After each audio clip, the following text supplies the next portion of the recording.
Hey YouTube, what's going on? It's Richard, founder of Short-Term Rental University and Airbnb Superhost. Charles and I just finished a round of golf, and I told him a story that my golf pro taught me, and I think it's worth repeating.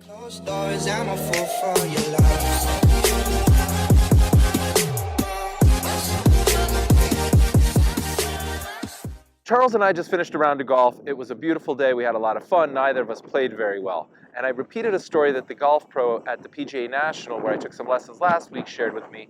And I think it was worth repeating with you. So we're making the video. Here's what he said. I haven't fact checked it, but it sounds pretty cool. It sounds reasonable. Let's just go with it. The gist of it is, you have to pretend to be a child. And the reason is, when you're a child, you just absorb everything. You just want to learn, everything is fun, you're curious, you're creative, you're having a good time. And in his example, he said they could hit 100 terrible shots and have one great shot, and that's all they remember, and they want to come back and they want to play golf again. Now, by the time you get to be a middle-aged person, he believes that your mind stops learning and you start going to teaching mode. He believes that we're like hardwired that way and that humans just basically do that. And furthermore, he went on so far as to say the average lifespan from, say, 100 years ago was like 50 or 60.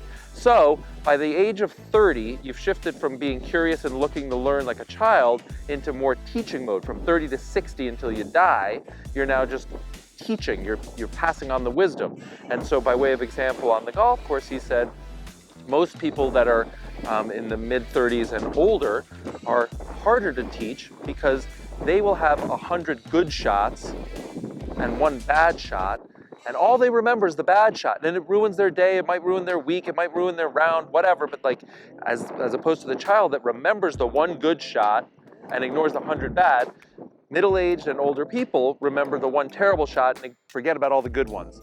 And so his point was, as you're trying to learn, just be a child, just have fun, just be, in the moment and remember the good and don't worry about the bad and what you could have done better and so on. And, easier said than done. Charles and I laughed about it as we, hacked away, and we hit a couple of good shots. Charles, you remembering the good shots? No, I had a great shot on the 18th. It's on my Instagram, so that's what I'm remembering. I'm a child here. I gotta go. Please give me a thumbs up and subscribe.